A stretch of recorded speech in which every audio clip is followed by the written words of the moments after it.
Hablaremos esta noche de las cápsulas del tiempo, las pastillas para abolir la sucesión, sino que son una especie de receptáculos cuya descripción haremos más adelante. Empecemos mejor diciendo que la arqueología, según dice el diccionario, es la ciencia que estudia todo lo que se refiere a las artes y a los monumentos de la antigüedad. Al principio se atribuyó a la arqueología un campo muy vasto que abarcaba el estudio de todo lo antiguo: monumentos, bellas artes, lenguas, religiones, costumbres, etc. Hoy se ha concretado mejor su verdadero objeto y ha quedado reducida a la investigación de los monumentos, quiero decir arquitectura, escultura, pintura, etc., y también los utensilios, armas, vasos, monedas, demás porquerías de uso doméstico. La cuna de esta ciencia estuvo en Italia. Los Médicis habían establecido en Florencia la primera escuela pública de arqueología. Si bien los historiadores griegos y romanos hablaban de los monumentos de la antigüedad, era solo para apreciar sus caracteres artísticos. Más que arqueólogos, había en la antigüedad anticuarios. Anticuarios en la antigüedad es curioso, ¿no? Es como vender naranjas en el Paraguay. Vendían cosas nuevas. Las antigüedades eran nuevas en aquel entonces. Pero bueno, había muchos hombres que se dedicaban a viajar, hacían investigaciones sobre monumentos antiguos, juntaban cosas, los clasificaban y después los vendían. Eran como los vendedores de antigüedades que hay ahora. Es decir, eso no es un arqueólogo. Es un tipo que junta antigüedades y las vende, un anticuario. Con el tiempo, después de meras recolecciones y clasificaciones, y remates y colecciones privadas, la arqueología, o lo que todavía no era arqueología, tomó un rumbo nuevo. Ahí aparece nuestro amigo Luis XIV, que funda la Academia de Inscripciones y Bellas Letras. Felipe V en España, otro Borbón, creaba la Academia de la Historia. Pero en realidad el que comienza, el primer arqueólogo de todos, es Winkelmann. John Winkelmann, que es el primero en estudiar con un método verdaderamente científico los monumentos de la antigüedad. Es el primero que usa el método comparativo. A partir de cierta cantidad de objetos, este hombre estipulaba con precisión la antigüedad del material, etc. Lo habían nombrado presidente del Museo de Antigüedades de Roma, bibliotecario del Vaticano, pero la fama de Winkelmann la hizo estableciendo la edad de los objetos encontrados en Pompeya en 1763. Una inscripción con el nombre de la ciudad fue lo que convenció definitivamente a todos los eruditos de la época de que bajo la espesa capa de cenizas y material volcánico estaba Pompeya, porque antes no lo sabían. Ya se habían olvidado que ahí abajo estaba Pompeya. Pompeya fue sepultada, como saben todos los que han leído a Lytton en el libro aquel, en el año 79. Gobernaba Vespasiano, no en 1979, en el año 79 nada más. Pompeya y Herculano. Lindo nombre para una ciudad. ¿Cómo no? ¿De dónde es usted, Herculano? Yo te pregunté bien. Sí, claro. Pues no se sabía exactamente que estaba ahí abajo, hasta que vino Winkelmann, saca un cartel que dice Pompeya. Bueno, no sé. Y establece que efectivamente está Pompeya ahí. Y empiezan a excavar. Incluso auspiciado por una princesa, ya hablaremos un día de eso. Empieza a juntar objetos, pero a partir de una cierta cantidad de objetos los relaciona entre sí. Y empieza a hacer unas conjeturas de carácter científico, no de carácter aleatorio. El método de Winkelmann difería completamente del que usaría después Schneemann, que era mucho más pasional. Schliemann estaba convencido de la veracidad histórica de la poesía homérica. Entonces empezó a hacer excavaciones en Micenas, en Tirinto, y después en el Asia Menor, y descubrió Troya. Y siguiendo a Homero, seguía a Homero, leía las descripciones homéricas y después buscaba. Bueno, es un método distinto al de Winckelmann. Curioso, Winckelmann murió asesinado en una posada de la ciudad de Trieste. Escribió una historia del arte en la antigüedad y el libro de la capacidad de sentir lo bello o algo así, que creo que estaba en la colección esta de América. La arqueología desde ya implicó siempre una búsqueda, un descifrar, necesitó siempre de una minuciosa investigación, paso a paso, diría Fernando Bravo. Pero según parece, no será así para los arqueólogos del futuro. Toda esta introducción acerca de la arqueología o acerca de la forma en que estos tiempos de hoy se apropian del pasado, tiene como sentido referir algo. Los arqueólogos del futuro no tendrán que hacer esto. Todo arqueólogo responsable podrá planificar sus actividades de acuerdo incluso a una agenda que nuestro amigo Isaac Asimov ha preparado con toda gracia. Un arqueólogo del futuro deberá viajar en el año 2067 a Montreal, Canadá, y allí localizará una cápsula de tiempo que fue enterrada en 1967. Y allí se enterará de todo. Después esperará un poco y en el año 6939, dentro de casi 5.000 años, deberá ir al Corona Park en New York, pues le convendrá llevar anotado que Nueva York estaba aproximadamente a 40 grados de latitud norte, 74 de longitud oeste, y allí el arqueólogo encontrará 2 cápsulas de tiempo, que fueron enterradas por la Feria Mundial de New York en 1939 y después en 1965.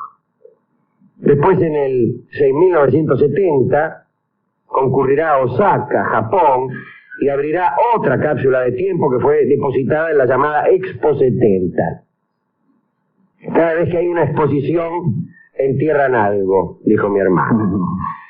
En el año 8113 deberá concurrir a la Universidad de Oglethorpe, cerca de Atlanta, y allí no hay una cápsula, sino una habitación subterránea de 6x3, que está cerrada y sellada, y será reconocible por su título, Cripta de la Civilización. Fue colocada por la universidad en 1940, después de 2 años de estudios y precauciones. Me pregunto en qué consistirían las precauciones. Y los estudios también. Los años precisos en que los hombres deberán buscar el material enterrado son debido a que se estableció que los materiales con que están hechas las cápsulas, de todos modos, no van a poder subsistir mucho más. Así que hay que irlas a buscar antes de 5.000 años, porque si no después se pudren. En los 4 casos, las cápsulas y criptas contienen registros de la llamada civilización del siglo XX, más un inventario de lo que ha sido la humanidad en los 30 o 40 siglos anteriores. Ese inventario simplificaría las búsquedas futuras, con lo cual ya no tendrá sentido ser arqueólogo. Bastará con mandar a un albañil. Es decir, en las escuelas de arqueología, incluso en aquellas fundadas en Florencia, se enseñará cómo desenterrar una cápsula y no cómo describir una comunidad a partir de una vasija. Hasta el siglo XX los arqueólogos debían forjar su sabiduría mediante operaciones bastante inseguras. Lo que he dicho, interpretar vasijas, utensilios, armas, razonar el contenido de la tumba de Tutankamón, o reconstruir y traducir los manuscritos del Mar Muerto, que se hallaron ahí, en ánforas, durante 1947, de los cuales nadie sabe nada. Parece que tardan mucho en descifrar los rollos del Mar Muerto, y que los primeros que tienen alguna información son los editores de revistas sensacionalistas del tipo mi cuñado se cayó en el Triángulo de las Bermudas, qué sé yo. Veo que en esa revista siempre hay uno que dice, porque los rollos que encontramos en el Mar Muerto decían esto. Algo que acaba de pasar. No sé que Gabriela Sabatini se haya retirado del tenis. Todo lo decían en los rollos del Mar Muerto. Bueno, entre los modernos avances de la arqueología, figuró en 1986 el proyecto Endoscopía de Keops.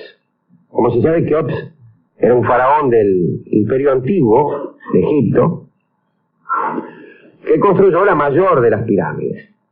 Pues bien, este proyecto se proponía perforar en 3 metros de piedra el espacio necesario para introducir un tubo flexible a fin de fotografiar el contenido de una cámara de la pirámide que hasta entonces parecía cerrada e impenetrable.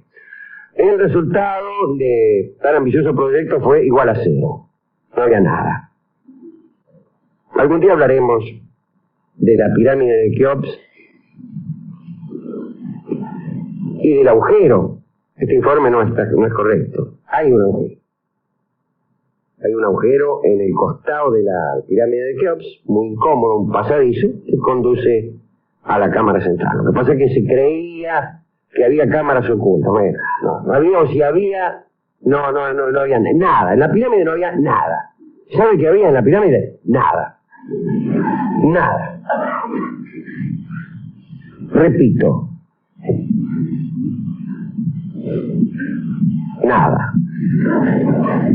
Para ayudar a los arqueólogos del futuro, las cápsulas y criptas de las que estábamos hablando han concentrado una información bastante completa, ¿no? Más allá de pequeñas diferencias de estilo, los 4 continentes y los 4 contenidos son bastante similares. La más antigua de las cápsulas es la de Nueva York, de 1939, que va a ser abierta en el 6.939, aunque nunca faltará un ansioso, ¿no?, que tiene ganas de ir a ver si está. Vamos a espiar. Sí. Es un cilindro de 2,5 metros de largo, diseñado y construido por ingenieros de la Westinghouse, que no solo fabrican frenos para trenes y heladeras, sino cápsulas para enterrar. Está enterrado a 17 metros de profundidad. Dentro hay textos por 10 millones de palabras, así como 1000 fotos que describen aproximadamente la historia humana. Hay reproducciones de Picasso, una Biblia en 300 idiomas, un ejemplar de Lo que el viento se llevó, de Margaret Mitchell. Repito, un ejemplar de Lo que el viento se llevó, de Margaret Mitchell, un cepillo de dientes, una revista y un revólver. Siempre en estos proyectos hay algún estúpido, por no decir otra cosa. Por Thomas Mann, un distinguido escritor, por cierto, y por Albert Einstein, que era un distinguido físico, pero no un distinguido escritor. El mensaje de Einstein, que es el que Asimov, es el que me ha ayudado con esta reflexión, elige, por supuesto, entre Thomas Mann y Einstein, escribiendo, a él le gustaba Einstein. Seguramente cuando quería saber algo sobre física nuclear le iba a preguntar a Thomas Mann. Sin embargo, no está mal. El mensaje de Einstein fue escrito en alemán, tiene un sentido muy crítico, apunta a la riqueza y progreso de la civilización humana, dice Einstein. Sin embargo, la producción y distribución de mercaderías está enteramente desorganizada, con lo que todos deben vivir en el temor de ser eliminados del ciclo económico y sufrir así por la carencia de todo. Lo escribió en Buenos Aires. Habla de la guerra, Einstein, y dice: esto se debe a que la inteligencia y el carácter de las masas son incomparablemente inferiores a la inteligencia y carácter de los pocos que producen algo valioso para la comunidad. No es un buen discurso para pronunciar en una campaña política. Confío, dice Einstein, y esto me gusta, que la posteridad leerá estas manifestaciones con un sentimiento de superioridad orgullosa y justificada. Como la cápsula fue enterrada en 1939, su contenido quedó anticuado. Ni siquiera se había estrenado la versión cinematográfica de Lo que el viento se llevó, dice Asimov. Y la actualizaron en 1965. Le pusieron otra cápsula, que agregaron la Segunda Guerra Mundial, la bomba atómica, los aviones a reacción, los primeros viajes espaciales. En esa cápsula del 65 se agregaron una bikini, un paquete de píldoras anticonceptivas. Como se ve, al estúpido todavía no lo habían echado. Todavía no se había jubilado. Pero también pusieron una pieza teatral de Eugene O'Neill, un disco de los Beatles, bueno, miniaturas, una lata de cerveza, un muñeco del Pato Donald, otra vez, una tostadora eléctrica.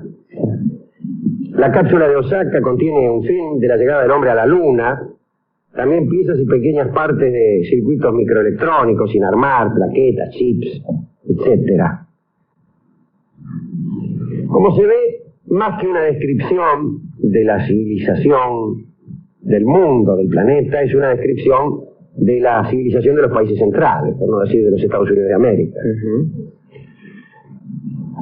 Pero bueno, el que quiera describir otras civilizaciones que entierre su propia cápsula. El problema es que luego de tanto esfuerzo para la construcción y entierro de las cápsulas, casi no existe ningún documento que hable de ellas. Y todo indica que después de haber sembrado huellas para dentro de 50 siglos, la humanidad las ha borrado en menos de 50 años. Ninguna enciclopedia del mundo habla de las cápsulas del tiempo. Solamente aparece la información en los registros casi inaccesibles de las sociedades de ciencia. ¿Cómo le decimos? Pregunto, ¿no? Al tipo de dentro de 50 siglos, que tiene que ir a buscar a Nueva York, en tal lado, y... ¿Dónde está escrito eso? ¿Cómo nos aseguramos de que esa información dure 50 siglos? La cápsula va a durar 50 siglos. Lo que no va a durar 50 siglos es la noticia que de esa cápsula se tiene. Se van a olvidar. ¿Qué quieren? ¿Que la encuentren por casualidad? Pues entonces no la entierren. Pónganla en un lugar más o menos visible. No sé. Pero no solamente se han enterrado cosas.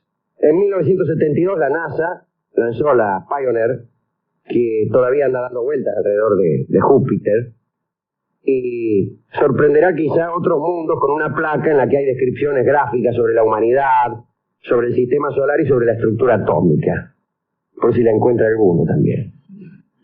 En 1976 lanzaron en la GEOS, el aparato lleva un mensaje de nada menos que nuestro amigo Carl Sagan. El mensaje no utiliza palabras, sino solamente dibujos, lo cual está bien. Describen las características de la Tierra y dicen que la GEOS puede durar 10 millones de años. En 1979 mandaron el Voyager II a Saturno, transportaba un disco con 60 idiomas para escuchar con sus instrucciones, incluye el arameo, el cantonés y el quechua. Después, en el 81 lanzaron otra nave, esta vez con música, Bach, Mozart, Beethoven, Stravinsky y también Luis.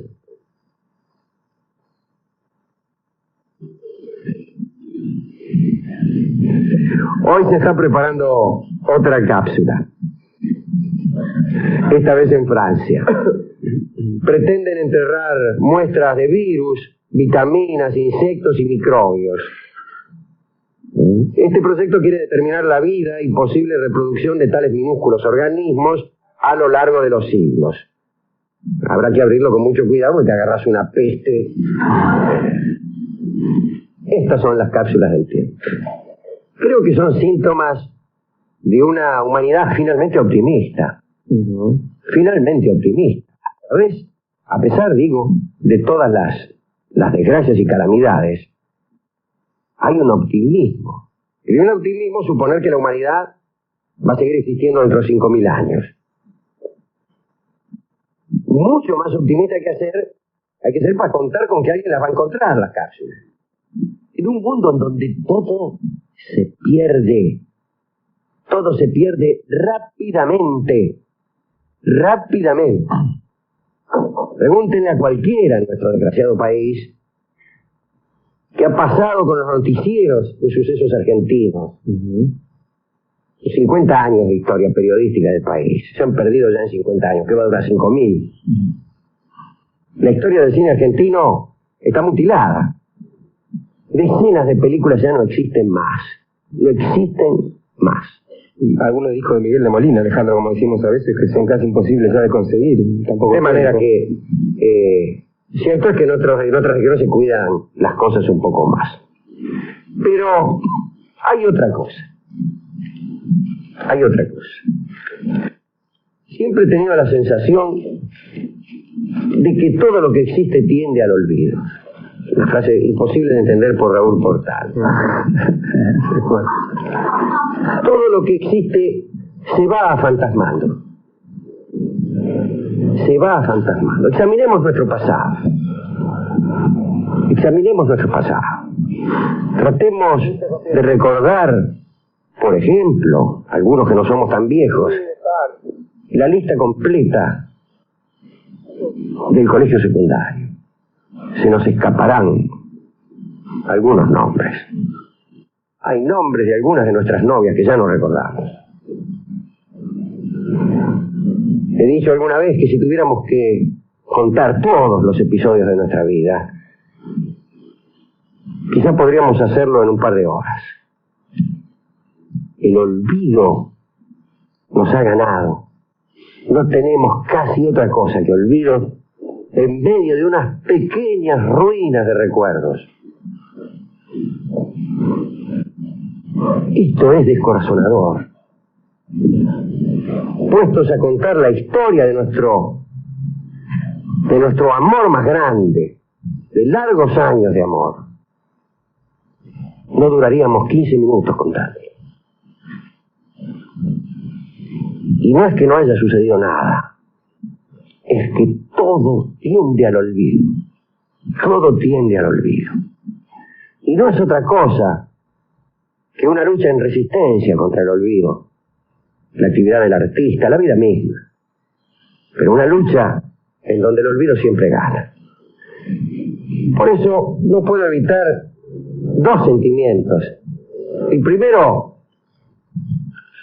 de cierta perplejidad al ver la inocencia filosófica de quienes son capaces de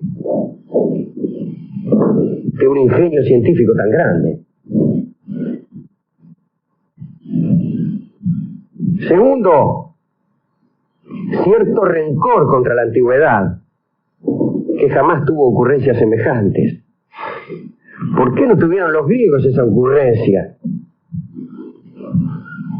¿Por qué no enterraron cápsulas en Atenas para que nosotros pudiésemos saber tantas cosas como ignoramos? ¿Por qué no enterraron los sumerios cápsulas, o los egipcios, o los hititas? Se me dirá, tal vez las enterraron. Y es que no las encontramos. Porque el destino de toda cápsula es no ser encontrada, dirá un poeta que ha leído autores que no debiera.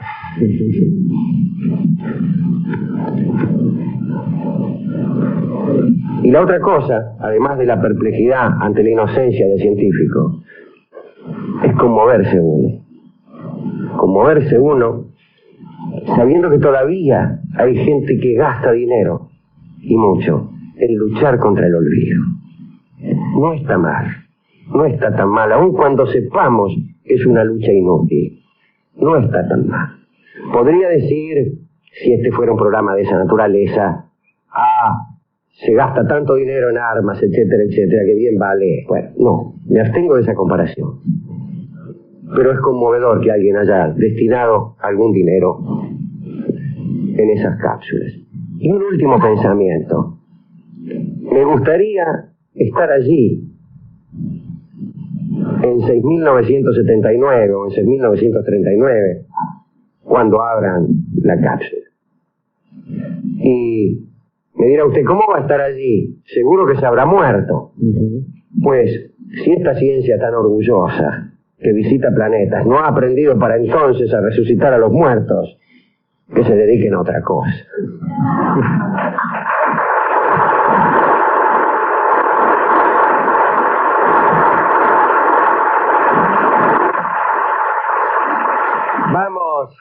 Vamos a dedicar esta curiosa recorrida por unas cápsulas a quienes luchan contra el olvido con sus armas. No enterrando cápsulas, pero quizá lanzando hacia el aire flechazos de pasión, de arte y de conocimiento. ¿Y qué le vamos a dedicar? Pues hay un tanguito que debió haber sido incluido en la cápsula. Seguramente se le escapó a nuestro amigo. Porque, por cierto, no es un tango muy lindo. Pero se llama Tiempos Viejos. Y no está mal pensar que alguno podrá canturrearlo allá en 6.939 diciendo: ¿te acordás, hermano? ¿Qué tiempos aquellos? Tiempos viejos para Asimov, para los científicos inocentes, para Thomas Mann y para los grandes escritores que quedaron fuera de la cápsula. Adelante.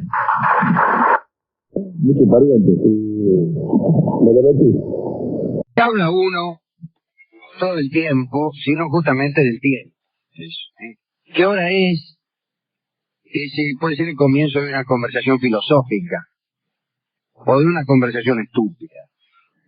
Depende de las calidades de los interlocutores. Por lo general, entre filósofos tienen lugar conversaciones filosóficas. Y entre estúpidos, conversaciones estúpidas.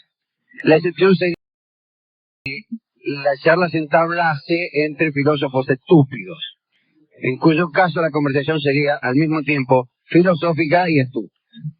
Pero hay muchas otras opciones, me dice aquí el equipo de producción. ¿Cuáles, Alejandro? Las charlas pueden ser incluso ni filosóficas ni estúpidas, lo cual es difícil.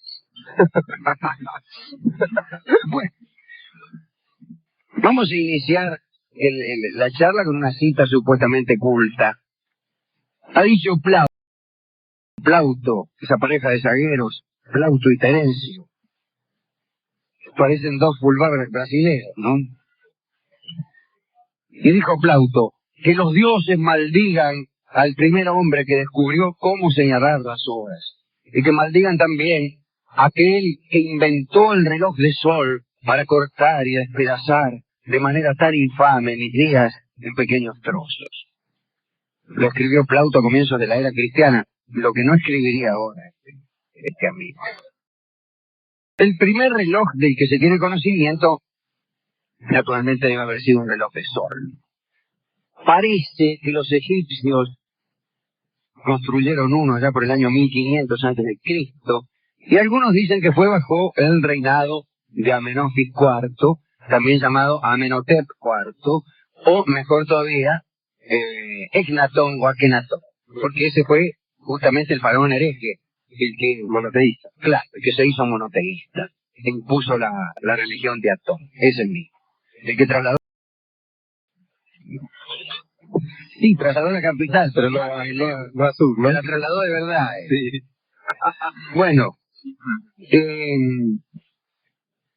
estaba provisto de una división en 12 partes, no el faraón Echnatón, sino el reloj que habían construido bajo su reinado.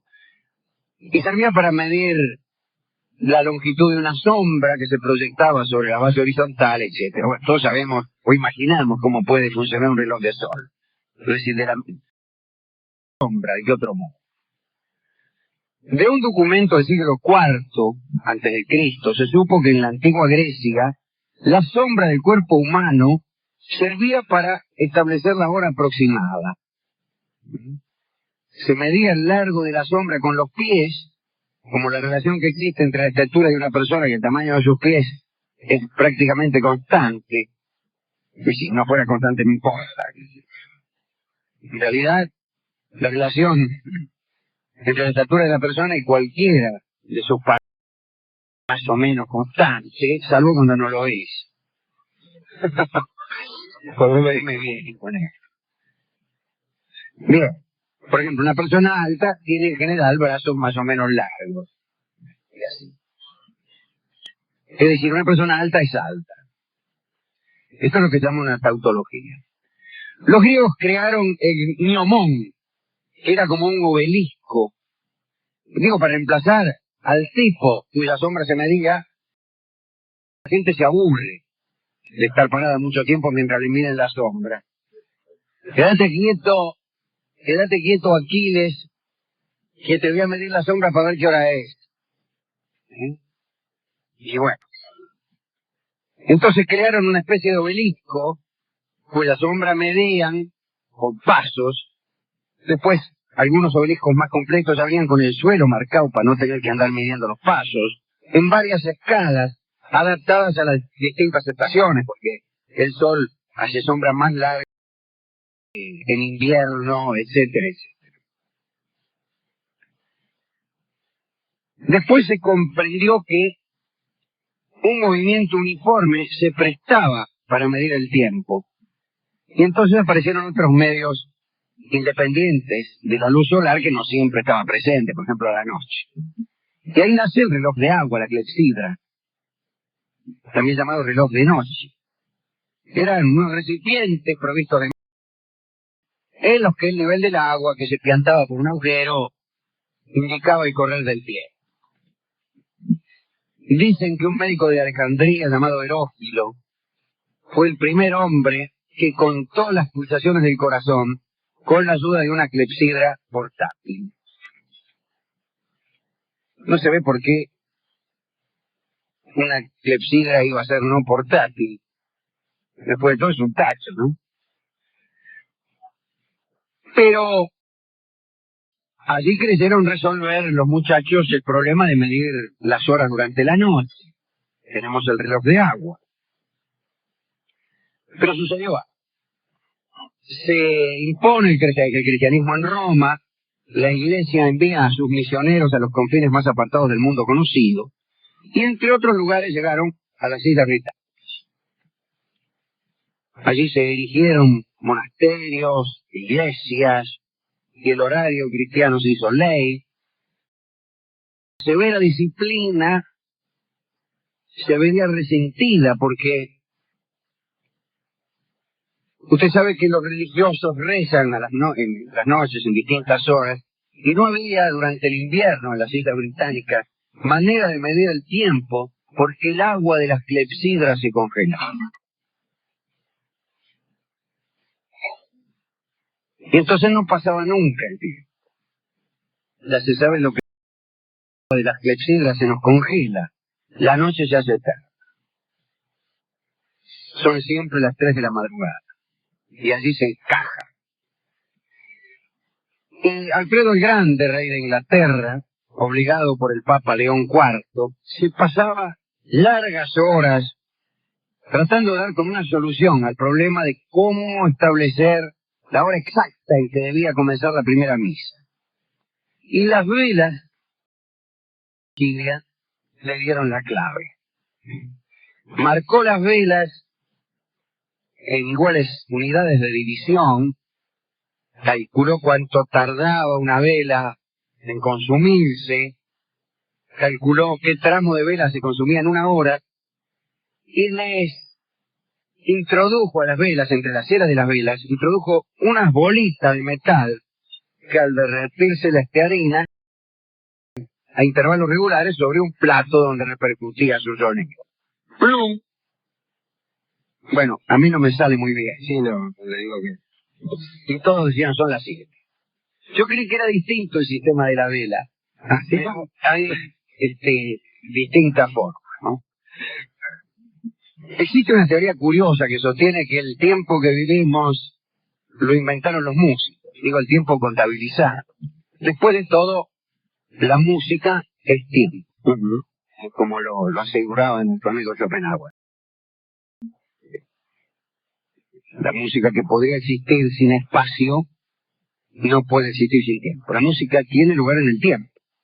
Un cuadro, por ejemplo, ocupa un lugar en el espacio y no se va modificando con el tiempo, salvo que se vaya rajando, bueno, salvo.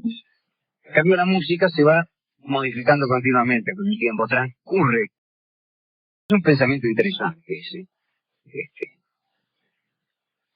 También la literatura, si bien se mira, ¿no? Pero el tiempo musical es más estricto que el tiempo literario. Y por otra parte, la literatura alude al mundo en el que vivimos y la música no. Salvo que uno crea que cierto impresionismo, que ciertas alegorías musicales son la música, qué sé yo.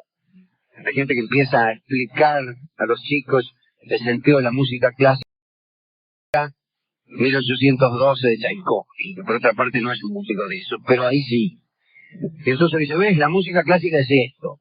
Estos son las tropas de Napoleón que vienen, estas son las tropas de Kutuzov que van a enfrentarlos en Borodino, estos son los cañones de los franceses, estos son los cañones de los rusos, que se explican la batalla de Borodino a través de la obertura. Y todos creen que entendieron la música clásica y lo que entendieron es la batalla de Borodino. Como si la música fuera andar tirando cañonazos conforme avanzan los soldados. Como esta segunda parte de la polonesa más conocida de Chopin. Entonces, mira, ahí vienen los soldados que invaden Polonia. La polonesa es buena a pesar de eso. Eso es una concesión que hace.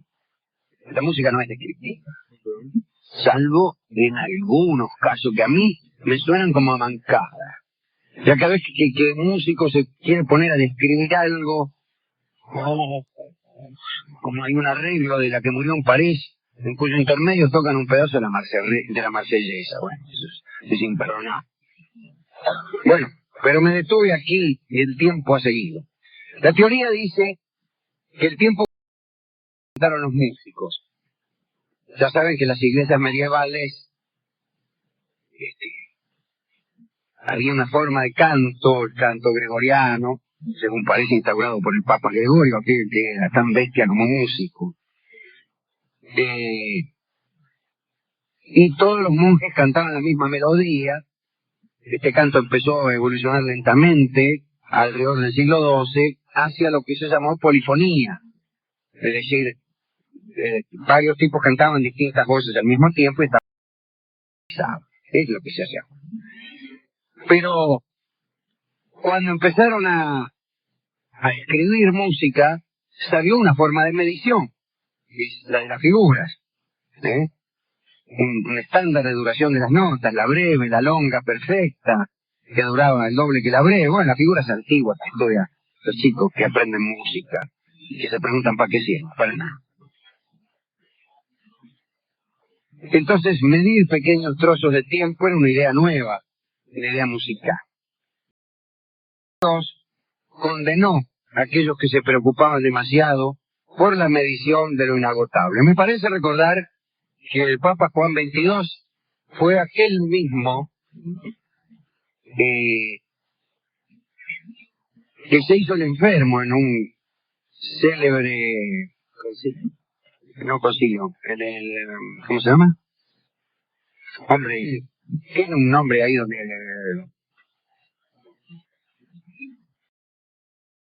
Bueno, en una célebre elección de Papa, ahora voy a encontrar la palabra, en la que Felipe IV, rey de Francia, tapió la iglesia donde tenía lugar la votación para obligar a los cardenales a pronunciarse. Hacía como 2 años que estaban sin papa. Pues este hombre que era viejo se hizo el enfermo, y como no se llegaba a ningún acuerdo, y Felipe eligieron el más viejo y el más enfermo para que se muriera enseguida, que creo que era que duró 20 años. Bueno, y después les prohibió a los músicos andar midiendo el tiempo, y la palabra que buscaba era cónclave. Hay que decir que el origen del reloj de arena es un misterio. Solo sabemos que durante el siglo XIV el reloj de arena se empezó a difundir rápidamente, dio mucha popularidad, era de fácil manejo, y el devenir inevitable del tiempo era mucho más evidente que la lenta combustión de una vela o el tímido avance del sol. Pero claro, un reloj de arena sirve para medir lapsos breves. El craso error es poner el reloj de arena en manos de Crono, el dios griego, ya que los griegos no conocieron el reloj de arena. El primero, preguntarán ustedes ya desesperados, ¿cuándo se construyó el reloj tal como lo conocemos nosotros? Fue en el año 1336, en la torre del convento de San Gotardo, en Milán. Y a partir de ese momento las grandes ciudades empezaron a llamar a los maestros relojeros para tener relojes mecánicos cada vez más sofisticados. Al principio tenían una aguja sola, la de las horas. En el año 1571, el Consejo de Estrasburgo llamó al relojero suizo Isaac Habrecht para dotar a su catedral del reloj más completo. Y entonces tardaron 5 años en hacer el reloj de la catedral de Estrasburgo. Indicaba los días de la semana, el cuadrante mostraba 5.000 estrellas en movimiento, o sea, muchísimas estrellas. Algunos decían que no había tantas. Atanasio Kirchner, nuestro amigo, decía que había 1.021 estrellas y ni una más. Bueno, al levantarse el sol cantaba un gallo, que estaba ubicado en lo alto de la torre. Había un calendario, estaban las fases de la luna, las fechas de las fiestas religiosas, en fin, espantosa, ¿no? Aquel reloj. En el 1581, ya saben ustedes, estaba Galileo en clase y empezó a mirar cómo las lámparas se bamboleaban por la acción del viento, y pues tomándose el pulso, descubrió que siempre tardaban lo mismo, aun cuando son muy o cortos. Y ahí descubrió el asunto del péndulo. Sin embargo, no inventó el reloj de péndulo, que lo hizo Christian Huygens, que yo no sé si no es el mismo tipo, a ver, acá los que saben, que descubrió la circulación de la sangre. Huygens, en el año 1661. Él y un español llamado Servet. Porque antes la sangre no se estaba ahí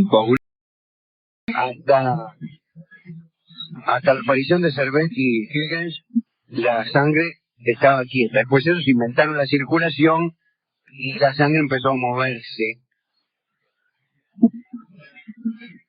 Porque no, para que yo qué sé, si fuera por mí, se quedaría quieta. A mí me circula muy rápidamente, ¿sí? Sí. Pero no importa. Es un dato curioso. Lo que coordinó el tiempo en las distintas naciones de la Tierra fue el tren. El tren.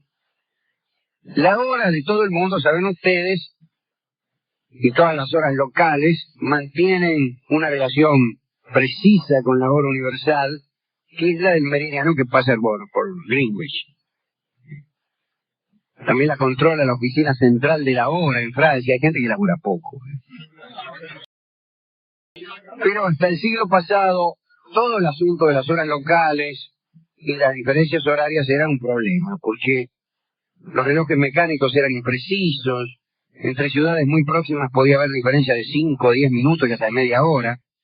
¿Y cuándo se estableció un sistema regular de transporte público en Inglaterra? La cosa se complicó. Usted ya sabe que en el aparece la locomotora espías. Y pues, el tren. Ya había habido otra, pero al que le salió bien es antes. Los primeros ferrocarriles mantuvieron cierta anarquía con la hora, ¿no? En París, por ejemplo, los relojes que estaban fuera de las estaciones estaban 5 minutos adelantados con respecto a los de adentro para que la gente se apurara.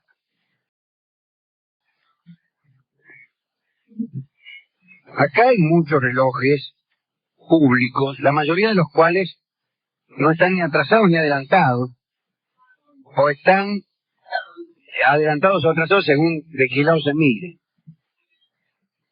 Están detenidos. Los relojes que la municipalidad, o que las municipalidades instalan para que los peatones no tengan que andar preguntando o asomándose a las panaderías, son puestos día en que se instalan, le dan cuerda ese día. Después ya nadie pasa. Entonces andan un tiempo, un día o dos, y después se quedan. Entonces andan bien 2 veces por día.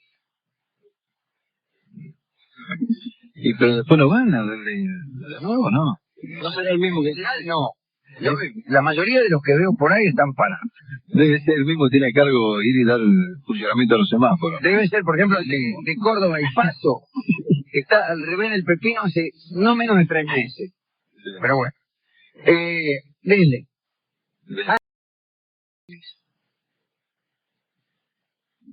A mediados del siglo pasado, los ferroviarios ingleses consiguieron que en Inglaterra se unificara el horario de su país, tomando como base la hora medida en el meridiano de Greenwich.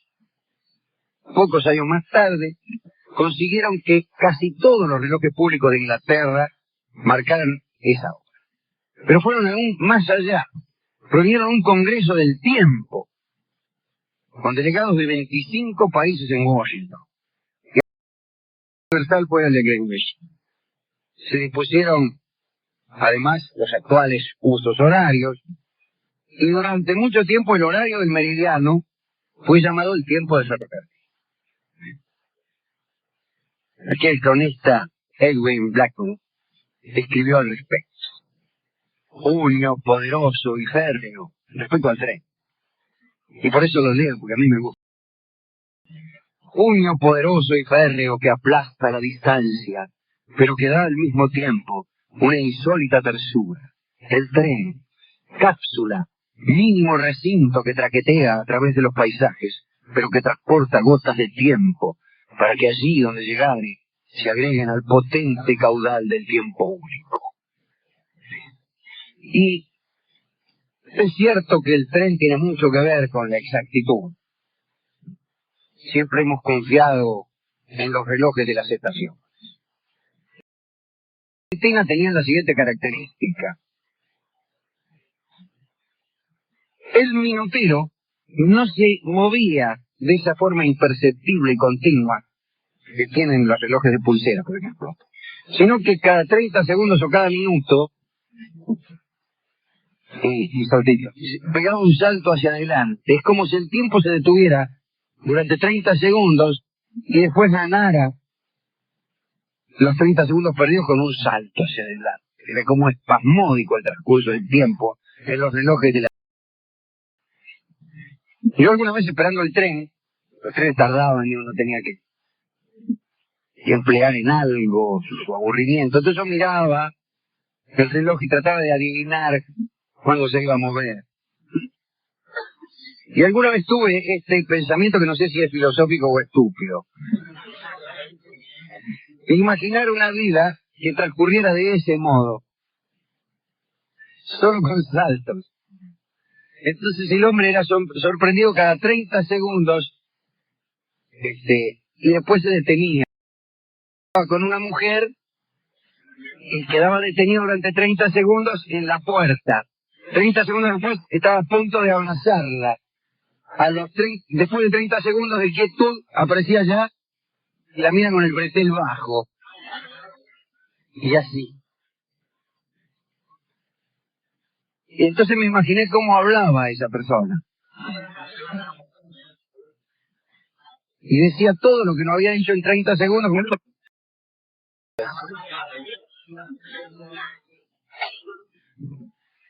Yo me imaginé que era imposible hasta que escuché algunos programas. Bueno. Me gustó este trabajo acerca de los relojes. ¿Y a quién podríamos dedicárselo? Bueno, a aquellas personas que custodian el tiempo. Por ejemplo, los guardas del ferrocarril, los maquinistas,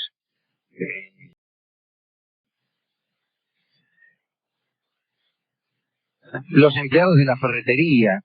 ¿Por qué? Porque son muy rigurosos. Cuando llegan las 12 cierran. Así venga el Padre Eterno a buscar un clavo. Los empleados... Nosotros hemos trabajado en algunos lugares dejando donde nos corrían, porque había que ir a almorzar a la hora exacta. También, sí. Sí. Entonces no sé si dedicarle a esas personas tan rigurosas. A los empleados de ferrocarril, dele que nos gustan los Los empleados de ferrocarril en general, de nosotros que venimos de una familia de ferroviarios, ¿eh? Y a nadie más. Y tampoco es cuestión de tornarse fácilmente poético y desdeñar el reloj.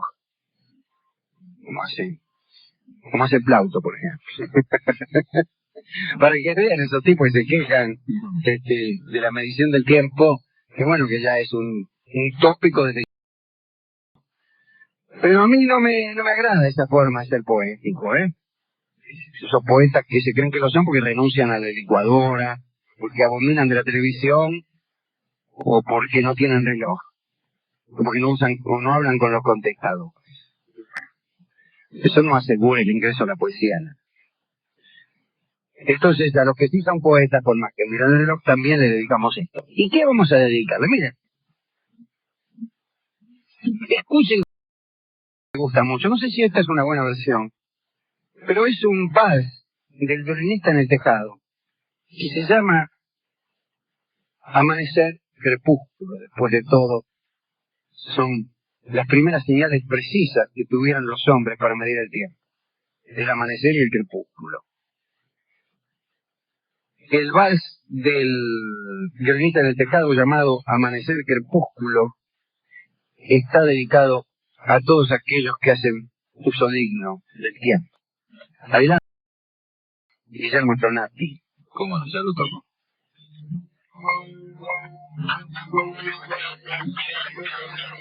Las horas en la Edad Media. Tenemos un auspicio de... Tenemos un auspicio. Yo creí que me estaba ofreciendo un cigarrillo. Bueno, auspícieme una vez. Y le ofrecen cigarrillos. Sí. Ahí tiene un Le Mans en la Adelante, mano. Fuxan, por favor. Ahora sí usted, Dolina. Ahora nada. Ahora ni en que me lo pidan de rodillas, ¿qué se cree? Horas en la Edad Media, mire usted.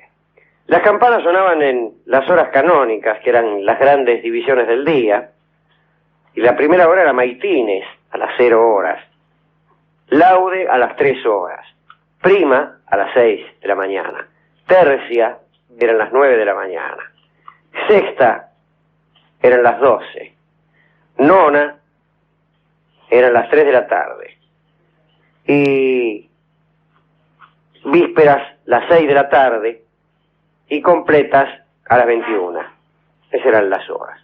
Fíjese que la hora sexta, las 12, dio su nombre al pequeño descanso después del mediodía, que se llama sexta siesta. Ahora, en varios países, esta hora sexta se adelantó hasta el fin de la mañana, y la hora nona empezó a coincidir con el mediodía. La hora nona, que eran las 3 de la tarde, se adelantó y quedó en el mediodía. Y en estos países, que son países nórdicos, fíjese, por ejemplo, mediodía se dice nun, si usted es un inglés. Ahora, si usted es un noruego, por ejemplo, es non. Y si es un holandés, noen. Y si es un otentote, pues entonces no sé. Ahora, ¿cómo medían las horas? En general, puede decirse que era bastante más exacta la clepsidra, es decir, los relojes de agua, que son los que usaban los musulmanes. Se cuenta que Harún al-Rashid, nuestro amigo, le dio a nuestro también amigo Carlomagno una clepsidra, y que a partir de ahí empezaron a usar la clepsidra en Occidente. Pero es mentira. En general usaban el cuadrante solar, el reloj de arena, las candelas, unas velas, 3 por noche. Y también los Padres Nuestros. Tomaban el tiempo a los Padres Nuestros e iban midiendo el tiempo. Era una cosa muy poco exacta. Ahora, los musulmanes usan otra historia, ¿no? Alguna vez hemos hablado de los 5 oficios por día que fueron negociados por Mahoma con el mismo Dios. Allí, cuando Mahoma visitó el cielo, pues le preguntó a la divinidad cuántas oraciones por día iban a ser necesarias. La divinidad le dijo, creo que 50 o 500, una cosa así. Entonces Mahoma pidió menos. Tantas veces pidió hasta que quedaron 5 solamente. Y la primera es antes de la salida del sol, y es tal vez la más importante. Recuerdan ustedes al almuédano, que llama a los fieles desde lo alto del minarete. Minarete quiere decir faro. Pero faro en el sentido del faro por antonomasia, que es el faro de Alejandría, y que era igual a como son ahora los minaretes, que sirvió de modelo a todos los minaretes que en este mundo serían. En realidad el almuédano que llama a los fieles antes de la salida del sol, en general es elegido ciego. Algunos dicen que para que no pueda tener una información militar interesante, como es la que puede localizarse desde lo alto de los minaretes, pero otros dicen que es para que no pueda ver a las mujeres sin velo que suelen andar por los patios. Bueno, la mayoría de las mezquitas tenían mecanismos hidráulicos de gran precisión. Los árabes, el Islam era mucho más preciso en la medición del tiempo que el occidente. Bueno, ¿le gustó esto de las horas? Sí, lo que pensaba es que a los efectos de la vida cotidiana, Alejandro, esto pone en evidencia la patraña esta de la organización de los horarios, la necesidad de la puntualidad, etcétera. Digamos que hay pocas cosas que merezcan un horario tan preciso fuera de estas cosas canónicas. Hay 3 o 4 momentos importantes en el día y el resto es basura. Quiero decir, la organización de la Edad Media era harto más lógica que la que tenemos hoy en día. Posiblemente. Bueno, un momento que requería mucha precisión era la última campanada del Ángelus, particularmente si usted era comerciante en París. Claro. Porque a esa hora se cerraban todos los comercios de París. Estaba absolutamente prohibido trabajar a la luz de las velas. El pretexto era que, como la iluminación era escasa, la obra resultante debía ser fatalmente mediocre. Pero en realidad lo que se buscaba era evitar incendios. Calcule que trabajar a la luz de las candelas en ese bosque de casas de madera que era París en aquel momento era muy peligroso. Y tanto es así que la hora de la queda en francés es couvre-feu, es cubre-fuego, que quiere decir queda, hora de la queda, hora de guardarse. Y como la iluminación era muy cara, la gente se acostaba muy temprano en aquellos años. La noche era el reino del diablo, del temor. Había una ronda que era sostenida por los burgueses, que vigilaba las callejuelas, recorría, era un servicio muy duro, y era un singular privilegio estar exento de ese servicio. Había algunos gremios que estaban exentos del servicio, pero otros que no.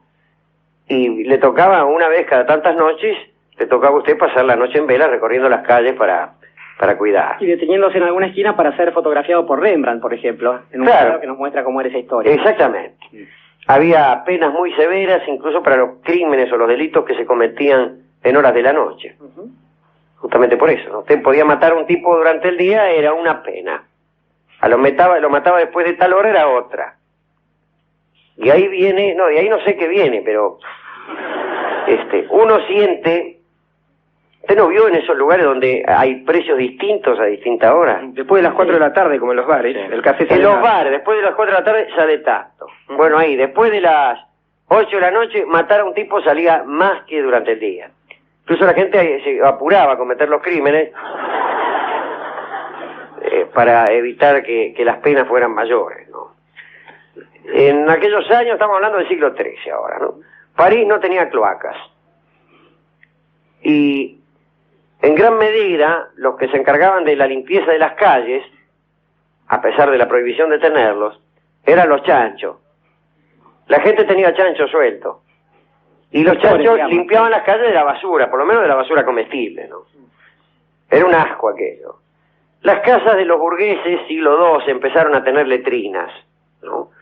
Pero el total de desechos e inmundicias, discúlpeme si alguno está comiendo, corría hacia el río o hacia algunos pozos negros, según la pendiente de las calles y según la frecuencia de las lluvias. Nada más que así, no había otra cosa. Entonces había una capa barrosa, por usar un eufemismo, cuyo hedor decidió al rey Felipe Augusto a pavimentar por lo menos 2 calles en Cruz de París. Pero en otros casos había, por ejemplo, una zanja central en las calles, por donde corría todo el asunto, ¿no?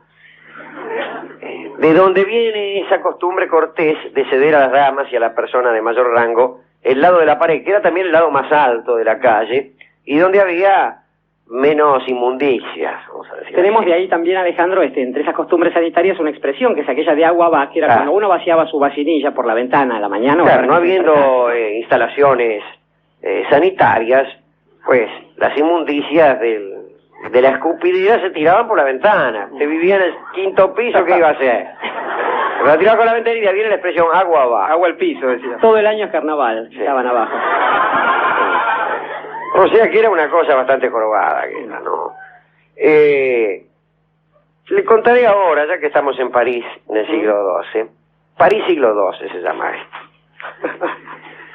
Vamos a hablar de los judíos en la Edad Media y particularmente en París en el siglo XII.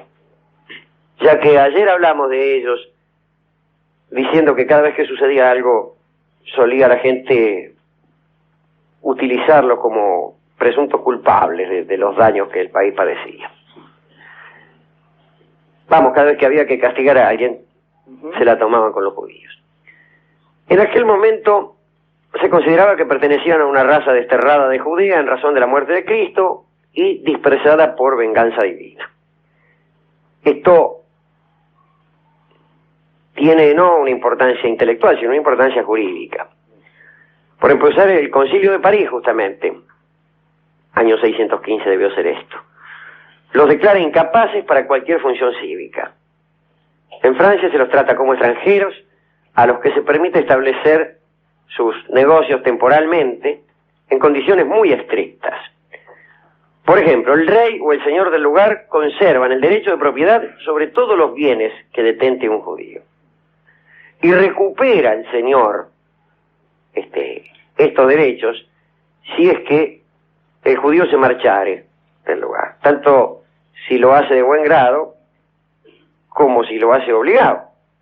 De manera que cada tantas expulsiones, cada tanto tiempo había una expulsión y ahí quedaba el señor del lugar, dueño de los bienes de los judíos que no podían acarrear consigo sus pertenencias. Nuestro amigo Walter Scott nos ha contado en Ivanhoe justamente algunas peripecias de un fulano que tenía la desgracia para colmo de tener una hija bonita. Pero además creo que funcionaba allí, Alejandro, otra cosa, que era cierto tabú establecido por la Santa Madre Iglesia respecto del manejo del dinero, lo cual permitía que las personas pertenecientes a la comunidad judía manejasen esto y manejasen esa cosa de los intereses y la usura, que por supuesto iba a parar a los nobles señores que controlaban este negocio, del mismo modo que ahora sucede con otro tipo de... Bueno, tenían el monopolio del préstamo a interés, que la Iglesia prohibía a los cristianos. Ujú. Pero ahí había algo más. Había, por empezar, un tope, ¿no?, de la usura permitida. Era muy alto, eran 2 denarios por libra y por semana, lo cual da algo así como el 43% anual, que es una barbaridad. Pero muchos préstamos no eran reembolsados, y el rey cada tanto anulaba las deudas para con los judíos, no sin antes reservar para sí el quinto de esas deudas. Tenían prohibido también emplear cristianos a su servicio. Esto sí lo permitían en Occitania, al sur de Francia, y fue uno de los motivos supuestos por los cuales se desató la cruzada contra los albigenses. Digo, la cruzada que terminó finalmente con la desaparición de la nación occitana. Les están prohibidos los trabajos manuales. Su condición no es la de siervos, sino la de los burgueses, que tienen sus propios jueces. No pagan la ronda, lo que hace que los artesanos los detesten, que hacen este privilegio de la ronda. Les está prohibido salir de su casa desde el Jueves Santo hasta el día de Pascua. El concilio de Béziers, 1200 y pico, ¿no?, los obliga a llevar el disco amarillo y un sombrero amarillo puntiagudo. De todos modos, el rey San Luis hizo los primeros esfuerzos, digamos, de integración, pero unos esfuerzos muy pálidos. Las grandes persecuciones contra los judíos eran precedidas de rumores, que había crucifixiones de niños, que había hechizos, profanación de hostias, etcétera, y entonces venían las grandes persecuciones de judíos. Así vivían los judíos en la Edad Media en París y en realidad en toda Europa, ¿no?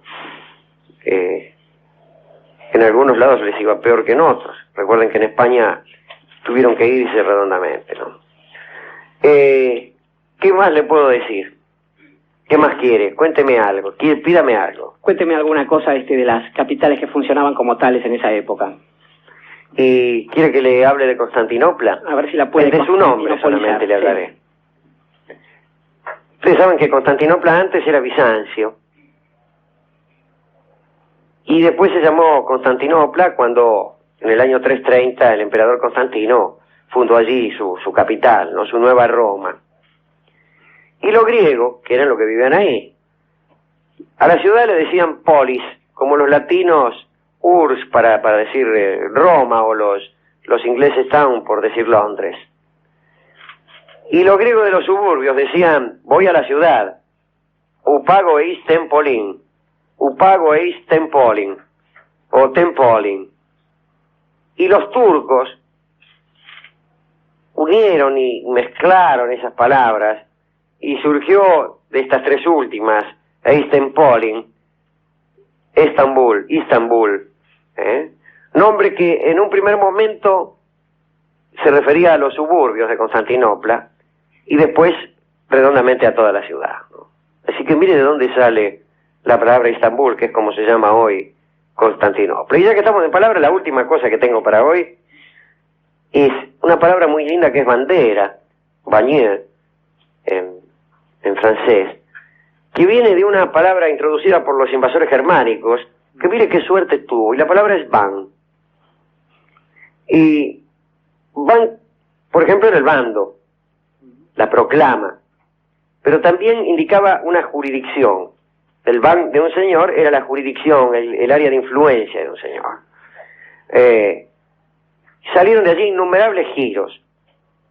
Bans de mariage, que es las amonestaciones maritales que suelen ponerse todavía en la puerta de las iglesias.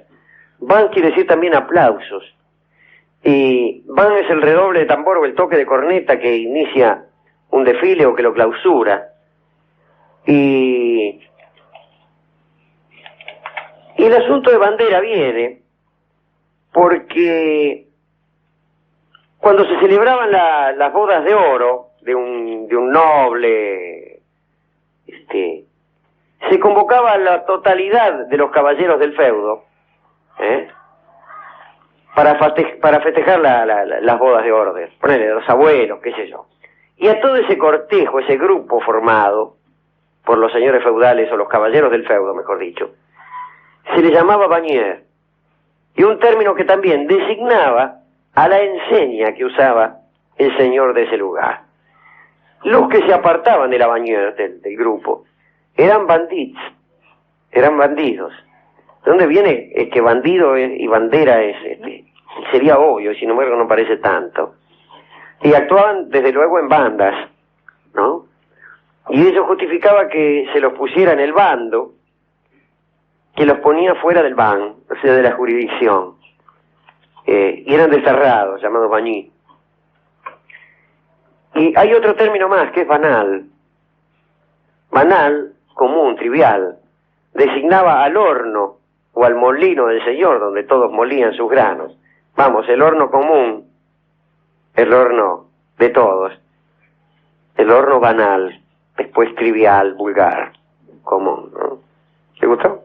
Me gustó. Pensaba, para completar esto, también un refrán que definía cuál era la mirada sobre la riqueza en esos tiempos que usted estaba describiendo. Y el refrán decía que hay tres cosas pequeñas que hacen la grandeza de los hombres y del mundo de los hombres, que son el hilo delgado, que brota de las ubres de las vacas y que nos da el alimento, el pequeño brote de trigo que también nos da el alimento y que surge de la tierra antes de convertirse en una espiga, y después el delgado hilo que las mujeres trenzan en la rueca.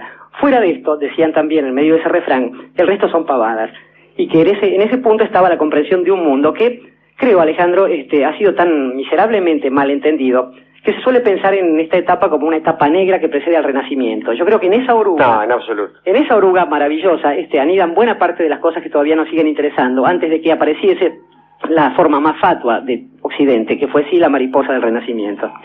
Y entonces, como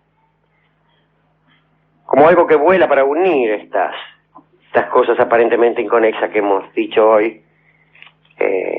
Hay una especie de mariposa que viene a darle un sentido. Sí, y vamos a poder sumarle justamente a esta dedicatoria tan dispersa que hemos tratado de trabajar hoy, una persona que trajo algunas telas de un viaje que hizo, un hombre de la Edad Media, uno de los hombres más importantes de la Edad Media, uno de los hombres preclaros de esa época, que trajo mariposas bordadas en seda. Este hombre creo que es el dedicando perfecto para esta noche, se llamaba Marco Polo. Se llamaba Marco Polo y fue el que viajó a la India, el que comunicó la existencia a la India no, a la China, también estuvo en la India, desde luego, el que comunicó a la Europa occidental la existencia del Oriente, que en ese momento estaba muy separado, absolutamente separado. Las caravanas no se comunicaban en forma directa, algún día explicaremos esto. Y explicó las grandezas de la China a un occidente que se maravilló. Y debió ser muy grande la China, porque en realidad lo que conoció Marco Polo ni siquiera fue una dinastía china. El imperio chino había caído en manos de los mogoles hacía ya bastante tiempo y estaba en absoluta decadencia. Lo que vio Marco Polo fue la decadencia de un gran imperio, y aún esa decadencia lo impresionó tanto. Y ante esa decadencia se maravilló el occidente. Y este es un hombre perfecto también para dedicarle esta inconexa serie de relampaguitos de la Edad Media. A él que trajo a Venecia mariposas iluminando la seda, vamos a dedicarle este estilo que se llama La Mariposa y que canta Carlos Gardel.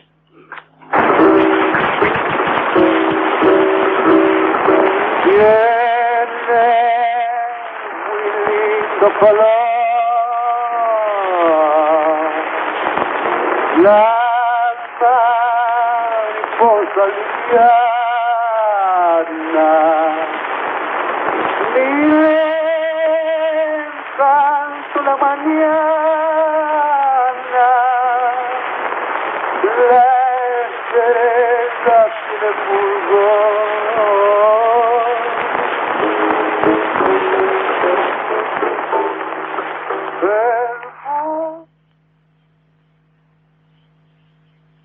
¿Puedo hablar? Hola.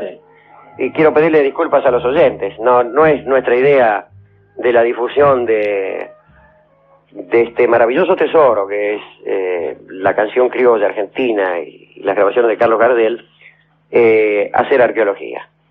Pensábamos que esta era una de las versiones canónicas de la mariposa, que hay 3 o 4 en total, 2 o 3 grabaciones eléctricas. Es una grabación acústica que yo creo que no corresponde pasar. Ha sido un error mío considerar que ante una lista de temas, bueno, habían sido escuchados. No es así. Ya que hablaba de la Edad Media, Alejandro, tratemos de hacer... Sigamos hablando, mientras ustedes elijan cualquier otro tema. Ha sido un error mío, porque efectivamente La Mariposa tiene muchísimas versiones, una de las cuales es acústica del año 1914 o 15.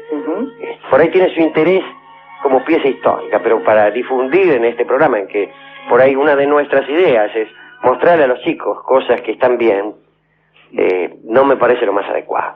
Te decía que de todos modos, ante un episodio como este, ya que estábamos medievalizados, seguramente lo que habría sucedido inmediatamente después de comprobar el fenómeno era intentar exorcizar a nuestro operador, por ejemplo. Quiero decir, cuando aparecía una voz ajena a aquella que se esperaba, esto denotaba claramente la presencia del demonio, el famoso don de lenguas, que era lo que originaba buena parte de los procesos. Claro, es totalmente posible que nuestro operador Yo creo esté que endemoniado. está totalmente poseído. Pero bueno,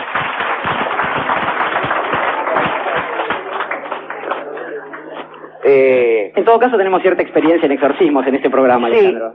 pero a lo mejor para exorcizar al demonio, lo mejor es buscar, ya que a falta de mariposas, buscar también un animal que vuele. ¿De las aves que vuelan? Un animal que vuele. ¿Y cuál es el animal que vuela que se opone naturalmente por definición al demonio? El ángel no es un animal. A ver, ¿cómo?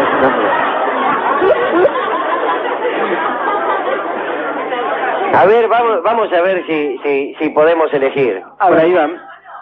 Y desde luego es una paloma. Como que además la paloma Es la imagen. es la imagen misma del Espíritu Santo. Así que podríamos ver qué pasa con palomas para exorcizar al pobre Les que está ahí con el demonio adentro. Mire, no sabe aquel que nunca dejó su alma en la distancia, al pesar. Sí, que al alma impone en duro rigor. Que viene Entonces, del heladero. así mágicamente podemos decir, a falta de mariposas, buenas son palomitas blancas. Que ahí van. Complejo el tema de hoy. Los romanos y el tiempo. En Roma, el tiempo no tenía una categoría específica con la cual se organizaba el mundo. Digamos que el tiempo era aprehendido como definición de comienzo. El tiempo intervenía en la vida de los romanos cuando algo empezaba. Era para saber cuándo empezaban las cosas. Y además todo dependía, conforme a las creencias romanas, de la forma según la cual se iniciara una empresa. Entonces convenía tomar la mayor cantidad posible de garantías antes de empezar cualquier cosa. Y por eso la mayor parte de la religión romana estaba consagrada a la búsqueda y a la interpretación de los presagios. A diferencia de los griegos, los romanos no utilizaban adivinos, ni profetas, ni oráculos. En Roma los presagios eran dados por signos naturales, es decir, por relámpagos, truenos, el vuelo de los pájaros, la disposición de las entrañas de estos, etc.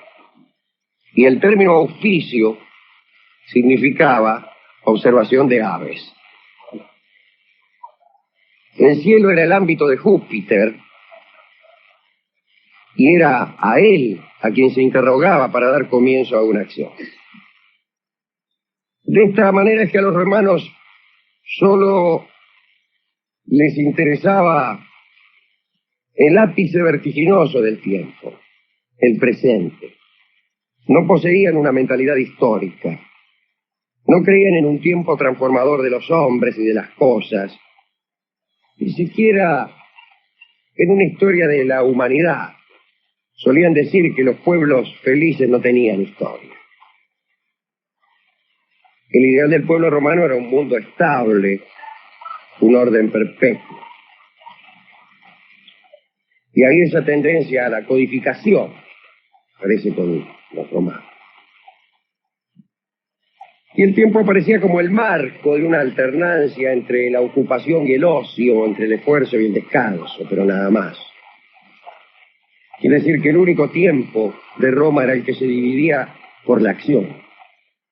Por ejemplo, el año tenía dos estaciones. La estación de la guerra, de marzo a octubre, el verano.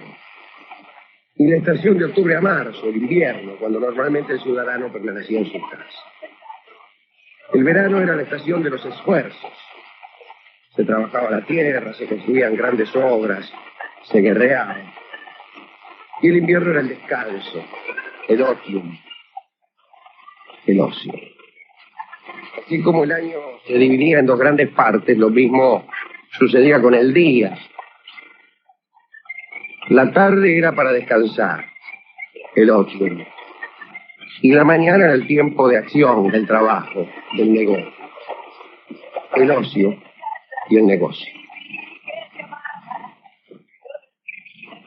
Los griegos contaban el tiempo transcurrido, pero los romanos casi no. Por ejemplo, en los juicios, los litigantes griegos tenían derecho a igual cantidad de tiempo para hacer uso de la palabra. En Roma el tiempo de uso de la palabra no estaba limitado. Los discursos no se sujetaban a cánones temporales. Tampoco se contabilizaban las horas. En el latín más primitivo no había ninguna palabra para designar hora. El mayor parámetro que tenían para ubicarse en el día era el mediodía. Todas las acciones públicas o privadas debían comenzar antes de ese momento. Había un tipo que estaba encima de unas escalinatas ahí en la vieja curia algo así. Y andaba con una trompeta. Y cuando el sol se alineaba justo sobre él, cuando llegaba el mediodía, el tipo tocaba la trompeta y esto significaba que habían terminado los negocios. Para el resto del día los romanos confiaban en la altura del sol. A partir del mediodía el día era fácil de determinar por el sol, pero la noche no. Parece que para la noche sí se utilizaban unas velas marcadas, que entre otras cosas servían para dividir las guardias en el ejército. Quiere decir que los fragmentos de tiempo en Roma correspondían a una relación concreta con un tiempo que era el de los hombres y no el de los astros o el de los matemáticos. Si el sol ya no calentaba, era hora de ir a los baños o a la casa, así de fácil. Y así como el sol organizaba el día, la luna servía para delimitar y estructurar el mes. Ustedes saben que la luna da la vuelta a la Tierra en aproximadamente 29 días y medio. Así es que no hay coincidencia entre el tiempo solar y el cotidiano, digamos, de cada día, y el tiempo lunar mensual. No obstante, si se desea hacer comenzar el mes al principio de una jornada, bueno, se puede resolver teniendo un mes que no será exactamente de una lunación. Vamos, que el mes romano, que trataba de conciliar el sol con la luna, no tenía un número de días determinado, sino que variaba entre 29 y 3. El primer día del mes romano, llamado las calendas, diga que no se llamaba así entre los griegos. De ahí el término para las calendas griegas. Careciendo los griegos de calendas, las calendas griegas es nunca. Digo, el primer día del mes romano, llamado las calendas, correspondía a la luna nueva. Cuando los vigías, apostados por los sacerdotes, veían extinguirse la última media luna, proclamaban las calendas. Ese mismo día anunciaban cuando iban a tener lugar las nonas, es decir, el día del primer cuarto. Después venían los idus, que eran los días de luna llena, que aparecían a mitad de mes. Famosamente, Julio César fue asesinado durante los idus de marzo. Antes de la reforma de Julio César, los romanos respecto al año procedían así. El año no comenzaba ni en un equinoccio ni en un solsticio, sino en marzo, más exactamente en las calendas de marzo. Las calendas del tercer mes después del solsticio de invierno. Luego el año se desarrollaba en 10 meses, de 29 o 30 días. Se llegaba así al 10º mes, diciembre, y había 2 meses muertos, enero y febrero. Enero era utilizado para las purificaciones, en que los romanos se desembarazaban del año viejo, y febrero para recibir al nuevo año con honores. Y el año nuevo empezaba en marzo. Eran 2 meses muertos, enero y febrero. Al respecto, esto lo diré después. A los romanos no les interesaba el fechado cronológico. Tampoco concebían la noción de era, como la era cristiana, por ejemplo, ¿no? Con un año cero y un origen de los tiempos. Es cierto que la antigüedad clásica contaba los años a partir de la fundación de Roma. Pero esto es mentira. Es cierto, pero es mentira. Los historiadores actuales utilizan el año de la fundación de Roma para hacer unos cálculos de una civilización a otra. Pero los romanos no hacían mucho caso de esto. Si deseaban contar los años que separaban un acontecimiento de otro, se debían enumerar hacia atrás las parejas de cónsules. Así como incluso durante muchas civilizaciones también se contaba por los reinados. En Roma por los cónsules.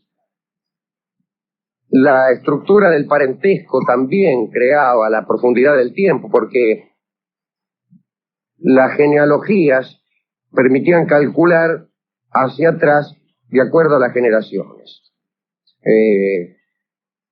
Se llamaba tiempo de las familias.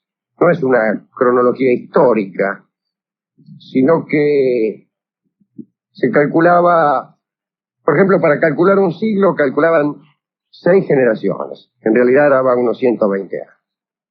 Había también un calendario político y jurídico que permitía saber cuándo podían reunirse los tribunales y las asambleas populares. Indicaba los días de mercado que se realizaban cada 9 días. Y tenía 12 columnas aquel calendario, correspondientes a los 12 meses, los 10 meses y los 2 muertos. Cada día estaba señalado con una sigla en letras mayúsculas, con una F o con una N, para saber si el día era fasto o nefasto. En los días fastos, los hombres se podían dedicar tranquilamente a nuevas empresas. Se sembraba, se celebraban contratos, se reunían las asambleas populares. Durante los días nefastos no se hacía nada. Había también días complicados, que eran mitad fastos, mitad nefastos. Entonces se veía a la gente trabajar solo en momentos propicios. El calendario romano era informativo. Indicaba a los hombres las posibilidades que se le ofrecían y los riesgos que corrían según el día en que se lanzaban a la acción. Existían también los días festus, repito, y los días profestus, días proclives para festejos y días no proclives para festejos, que no sabemos si coincidían con los fastos y los nefastos. La fiesta más conocida era la de las Saturnales, el 17 de diciembre, duraba una semana y se convertía en una especie de carnaval. Durante ese día los esclavos comían sentados en la mesa de los amos, en la casa no se observaban diferencias, y era la única ocasión en que se permitía a los esclavos jugar a los dados.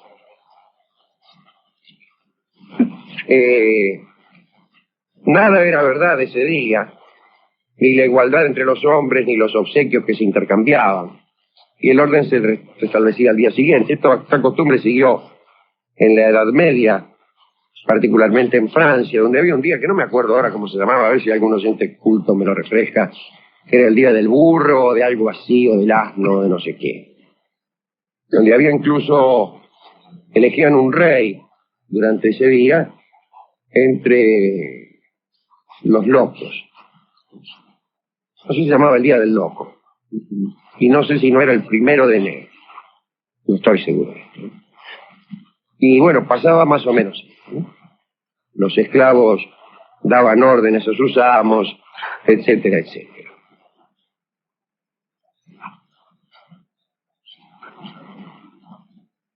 De todo esto podrá conjeturar el oyente avispado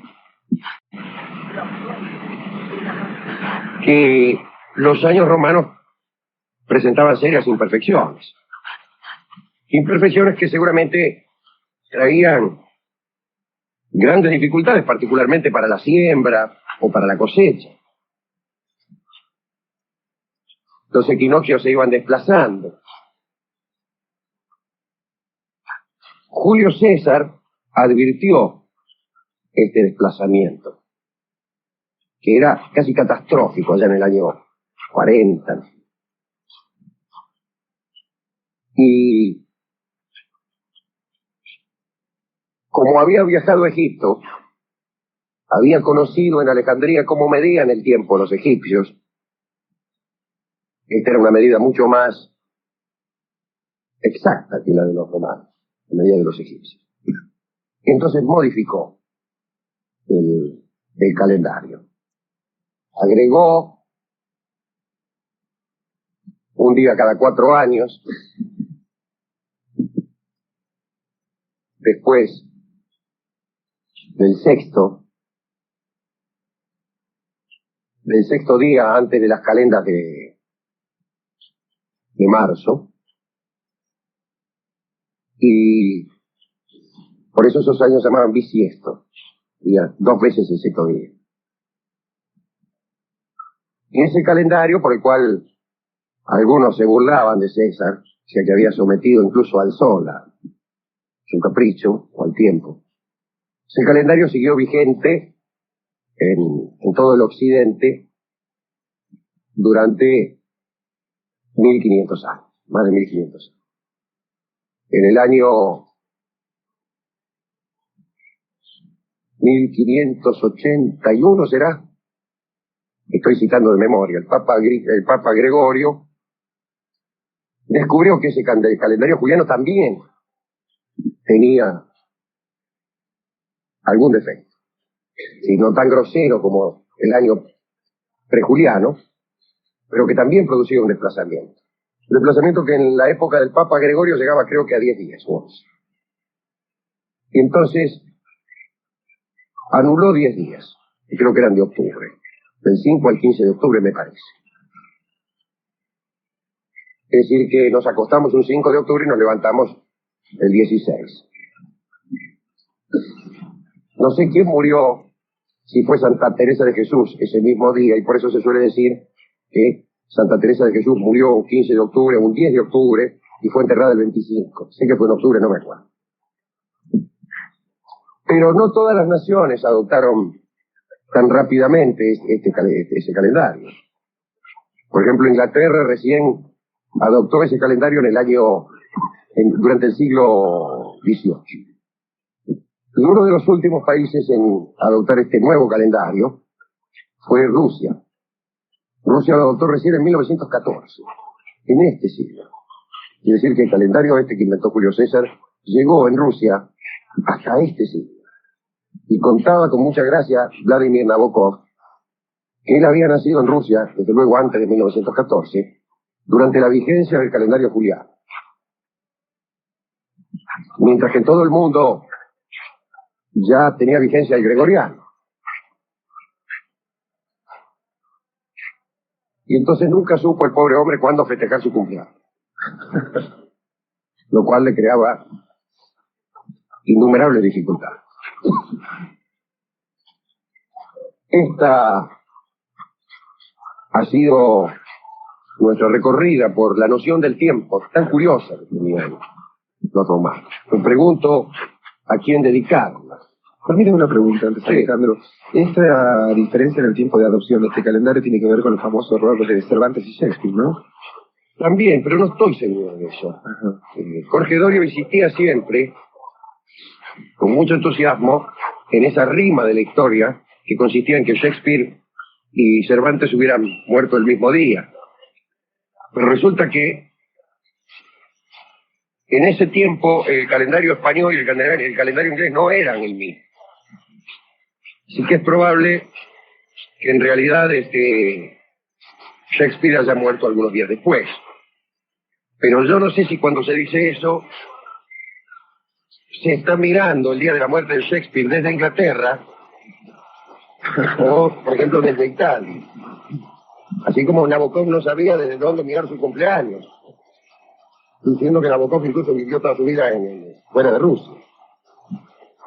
Depende de dónde lo miremos. Si miramos desde aquí, hoy, por ejemplo, en Jerusalén, es un día de 1996. Visto desde allá es un día de otro año, 5000 y pico. Hoy en la Meca también es un día para nosotros de 1996, para ellos no. Empiezan a contar desde la égira. De manera que si no se pone uno de acuerdo acerca del año a partir del cual se empezará a contar, mal puede uno hacer invitaciones de cumpleaños. Dedicaremos entonces esta charla a todas aquellas personas que hoy cumplen años.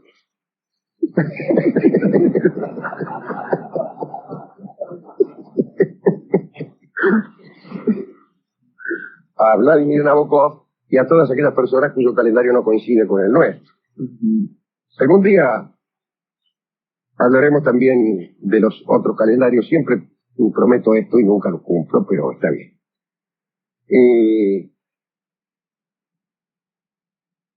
Es raro ver cómo los romanos ya a mediodía dejaban de trabajar. Esto nos deja la idea de un pueblo que tenía mucho tiempo para el ocio. Y sobre esto también hablaremos. Lo cierto es que en la antigüedad se trabajaba menos que ahora. Se me hablará de los esclavos, etcétera, etcétera. Pero aún, quiero decir que el afán por progresar, esta locura de movilizarse uno de sol a sol, es propia de los tiempos modernos, propia del time is money y de todas esas cuestiones. Antes no era tan así. Por eso es de envidiar aquella costumbre de tener la tarde libre. ¿Cómo harían los romanos para manejarse en los días nublados? Me pregunto yo. ¿Cómo haría aquel alguacil parado en la cúspide de la escalinata de la curia para saber cuándo era el mediodía si es que estaba nublado? No lo sé. Le dedicamos entonces a los romanos que necesitaban mañanitas de sol para poder trabajar esta canción que canta Carlos Gardel a dúo consigo mismo y que se llama Mañanita de Sol. Adelante, doctor. Ahora que estamos solos, tengo una triste historia de amor. Triste porque es de amor y triste porque es fatal. Hablaremos, si ustedes me permiten, de Horacio Quiroga. Daniel Balmaceda, que es un gran escritor, escribió un libro estupendo que se llama Romances argentinos de escritores turbulentos. Saqueando este libro, hemos encontrado algo sobre Horacio Quiroga. Quiroga nació en la ciudad uruguaya de Salto en 1878. El viejo Prudencio Quiroga se murió cuando Horacio era muy chiquito, y parece que fue después de una jornada de caza. Al viejo se le disparó la escopeta y se mató. Así empieza esta historia. En 1891 la viuda, doña Pastora, se casó con Asensio Arcos, que fue un buen padrastro para Horacio, un buen hombre, pero pronto sufrió un derrame cerebral que lo dejó semiparalizado y el hombre se suicidó disparándose una escopeta manejada con el pie. Avancemos algunos años. Quiroga tenía la costumbre de llevar un espejo en el bolsillo, una flor en el ojal y un pañuelo impregnado de un perfume oriental afrodisíaco. ¿Cómo me gustaría llevar un pañuelo impregnado de un perfume oriental afrodisíaco? Se lo hacía oler a las chicas que veía por ahí. Veía una que le gustaba, sacaba el pañuelo y se lo hacía oler. Pero al parecer no tenía mucho éxito. Tenía un grupo de amigos que se hacían llamar los mosqueteros. En el carnaval de 1898, los mosqueteros alquilaron un carruaje y se compraron un montón de flores y se fueron al corso a tirarle flores a las muchachas. En una de las vueltas se cruzaron con un coche en el que iban el doctor Julio Jurkowski, su compañera Carlota Ferreira y la hija del doctor, María Esther Jurkowski. Horacio Quiroga la vio pasar a María Esther y quedó deslumbrado. Según los amigos, Quiroga saltó del carruaje, corrió hasta el de María Esther para dejarle todas las flores que le quedaban y hacerle oler el pañuelo mágico. María Esther se entusiasmó. El siguiente paso fue gestionar las visitas y el doctor Jurkowski aprobó. Siempre bajo estricta vigilancia, eso sí, de algún pariente. Horacio y Esther podían conversar en la sala principal o caminar por el jardín. Vamos, fueron novios. Pero la pareja no anduvo bien. Aunque se querían, discutían todo el tiempo. Un día, el doctor Jurkowski, cansado de ver a su hija angustiada, derogó el permiso de visita y mandó a la chica a Buenos Aires.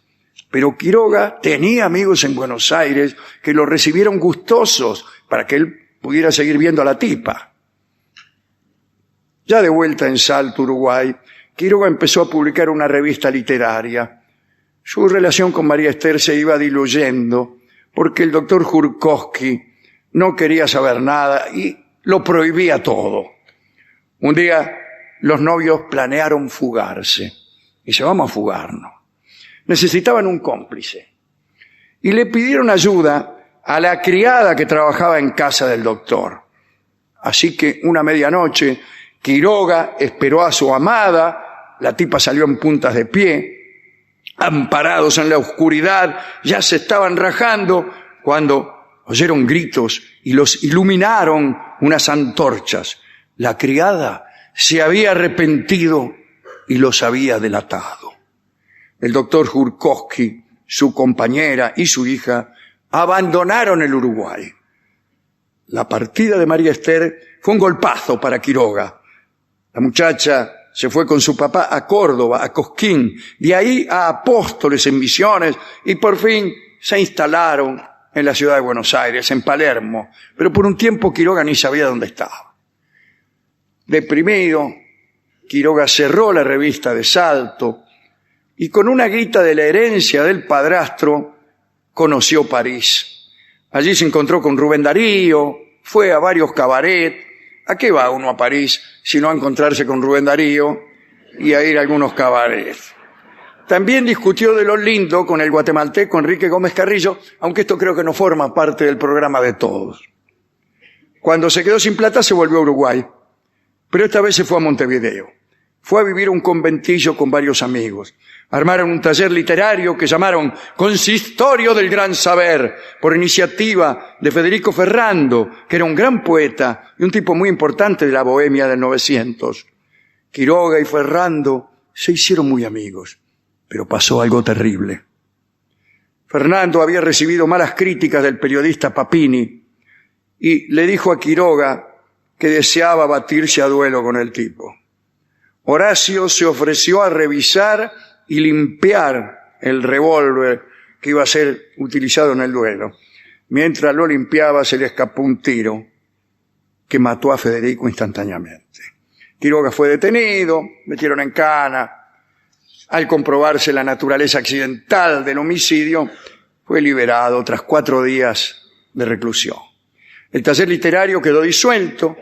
Quiroga cruzó a la Argentina. En Buenos Aires, Lugones había sido contratado por el presidente Roca para estudiar el estado en que se encontraban las ruinas de las misiones jesuíticas. Y Lugones se lo llevó a Quiroga. Quiroga lo había conocido a Lugones, pues se le metió en la casa. Un día le tocó el timbre directamente. Usted Lugones, sí, yo soy Quiroga, sí, se hicieron amigos. Antes era más fácil todo. Y Lugones se lo llevó a Misiones a Quiroga como fotógrafo. Y allí empezó el amor de Quiroga por Misiones, o por lo selvático, vaya a saber. Una noche, ya de vuelta en Buenos Aires, Quiroga soñó con María Esther Jurkowski. Le mandó un mensaje a un amigo diciéndole, la rubia me atormenta con su recuerdo eterno. Y le pidió a otro amigo que lo ayudara a buscarla. Al final le consiguieron la dirección. Empezó a escribirse con ella, que vivía en Buenos Aires. Se reencontraron, pero fue una porquería. A 7 años de aquel carnaval de 1898, María Esther había perdido el encanto y la figura que Quiroga guardaba en su memoria. Él también estaba distinto y se alejó de aquella mujer. Gracias a los contactos de Lugones, Quiroga consiguió un puesto como profesor en la Escuela Normal de Señoritas. Leo la carta que le escribió a un amigo. La tengo acá. Tengo 36 muchachas en castellano y 36 en literatura. Me rodean al concluir la clase. Me aprietan a veces. Va bien. Aunque faltan, desgraciadamente, las ocasiones para hablar a solas. En octubre de 1906 escribió Quiroga: hay una chica en la escuela normal que se deja mirar demasiado por mí. Lástima que no haya mejores ocasiones. En estas vacaciones veré de propasarme. Se refería a Ana María Sirés, una rubia de ojos azules, oriunda de Banfield. Quedó completamente enamorado cuando ella le dio la mano durante 4 segundos. Bueno, no es para menos. A mí me dan la mano 4 segundos, y bueno, ya tengo que decir, tenemos que formalizar. Le pidió casamiento. Los padres de la novia no querían saber nada. Al señor Pablo Sirés le pareció una locura aún mayor que Quiroga pretendiera llevar a Ana María a vivir a Misiones. Allí había mandado Quiroga a construir una casita precaria y aseguraba que el mejor destino de todos estaba en aquella selva. Los Sirés instaron a Ana María a que mandara al diablo a Quiroga, pero no lo lograron. Se casaron. El 30 de diciembre de 1909, no solo se casaron, partieron a San Ignacio, a la casita de las ruinas. Allí, en medio de la selva, nació Eglé Quiroga en 1911. Horacio Quiroga ofició de partero. Después nació otro hijo en Capital, ¿no? Darío. Darío nació en Capital. Después la familia regresó a Misiones y Quiroga fue nombrado al frente del registro civil de San Ignacio. Cuenta Balmaceda, en este libro, que las condiciones de vida allí los pusieron a todos muy nerviosos. Sobre todo a Ana María, que extrañaba las comodidades de Buenos Aires. Y entró en una especie de locura peligrosa. Tanto es así que una vez, en medio de una pelea, adivinen qué hizo. Tomó una escopeta. Se disparó, pero el arma no estaba cargada. Quiroga, a quien le había pasado lo que ya sabemos, se le había muerto el padre, el padrastro y un amigo con arma de fuego, le arrancó la escopeta y le dio un empujón y se fue furioso, ¿no? Y a partir de ahí la violencia se instaló en aquella casita. Y además aparecieron celos. Los celos de Quiroga por un vecino, Palacios, que parece que había entusiasmado un poco a Ana María. Pronto hubo otra fuerte discusión. Ana María se tomó un frasco que tenía cloruro de mercurio y se lo tomó. Al cabo de 8 días murió. Tenía 25 años. Quiroga abandonó Misiones, se fue a vivir con sus 2 hijitos, Eglé y Darío, a la avenida Canen, ahí en Villa Crespo. Para los especialistas, ahí fue donde escribió sus mejores cuentos, su mejor literatura. Escribió cuentos de amor, de locura y de muerte. Quiroga se negaba a poner una coma entre de amor y de locura porque le parecía que las comas en los títulos quedaban mal. En 1917, el canciller del Uruguay, Baltasar Brum, lo nombró cónsul en Buenos Aires. Quiroga, o mejor todavía, Quiroga, combinaba su actividad consular con la escritura y el cuidado de sus hijos. Ahí andaba en los trenes, en los parques y en las plazas, y él les contaba unos cuentos, y después aprovechó esos cuentos, los publicó y fueron los cuentos de la selva. Por esos días Quiroga solía ir a la casa de Nora Lange, que vivía ahí en Tronador y Pampa. En aquellas tertulias Quiroga conoció a Alfonsina Storni. Fueron amigos y amantes. Entre Quiroga y Alfonsina hubo alguien que sufría porque estaba enamorado de ella. Era el pintor Benito Quinquela Martín, el de la Boca, ¿no? El que pintaba.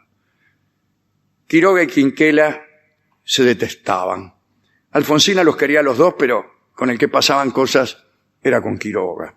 Y una noche en 1925, Quiroga le dijo: Alfonsina, ¿por qué no dejas todo y nos vamos a vivir juntos a Misiones?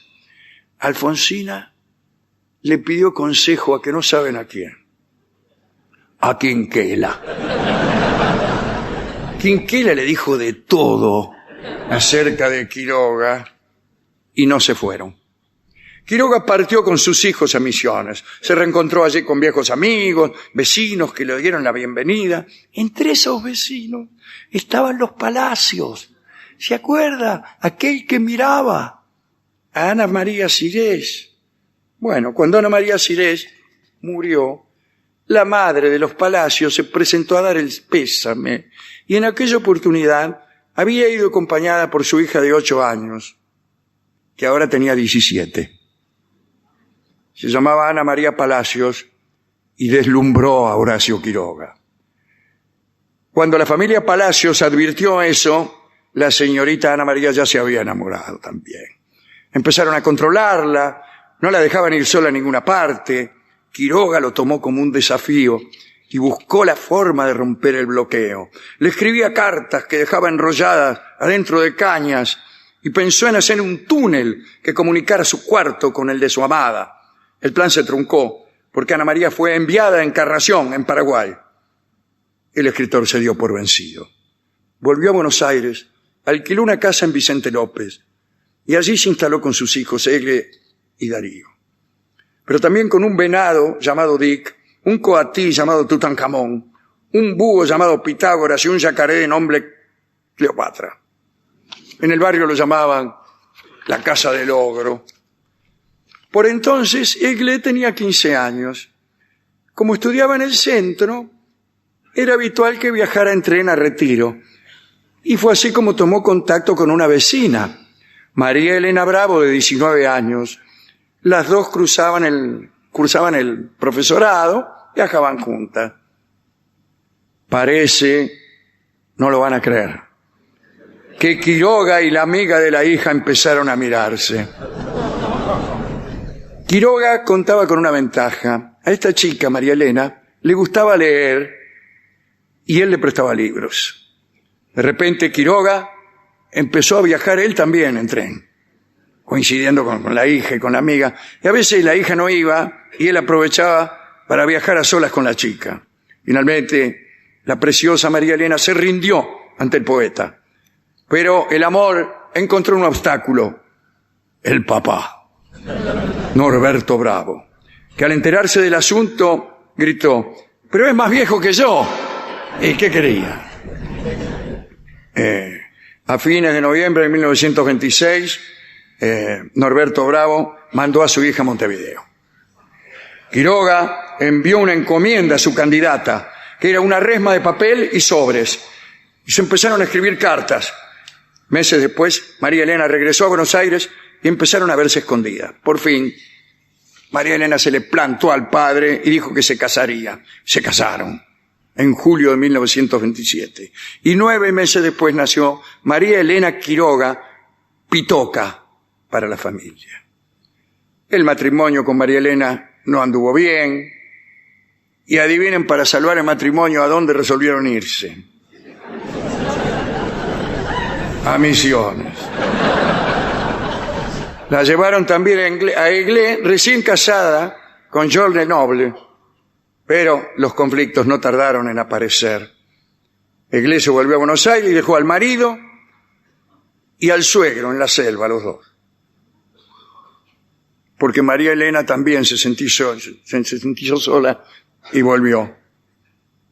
Y al fin se separaron. Al aislamiento se sumó cierto malestar físico. Un médico le dijo a Quiroga que volviera a Buenos Aires. Volvió, fue al hospital de clínica. Le confirmaron que tenía un cáncer de próstata. Ese mismo día pasó por el Tortoni y allí se encontró con Baldomero Fernández Moreno, que había abandonado la medicina para dedicarse a la poesía. Y Baldomero le dijo que tenía que operarse. Quiroga le hizo caso, pero la operación salió mal. Hubo complicaciones. Le dijeron que se quedara en el hospital y él se quedó. Pero un día, 18 de febrero de 1937, Quiroga salió a caminar con su hija Egle, visitó a Julio Pairó, a quien le dijo que el mundo se le estaba poniendo un poco incómodo. De vuelta en el hospital, mantuvo una larga charla con un médico. Volvió a salir, pasó por una farmacia, compró cianuro, se tomó el cianuro y murió a las pocas horas. Tenía 58 años. Pero, al igual que su papá, Egle y Darío también se suicidaron. Ella en 1938, él en 1951. Y la otra hijita, Pitoca, la hija del segundo matrimonio, se tiró de un 9º piso en 1988. Lugones, saben ustedes, también se había suicidado en 1938. Pero la gracia de esta charla tan trágica de suicidios, esta trágica historia que hemos saqueado a Daniel Balmaceda, no es la muerte, no es el suicidio. Es otra cosa que está a la vuelta de cada letra, a la vuelta de cada página, que venturosamente nos espera a todos.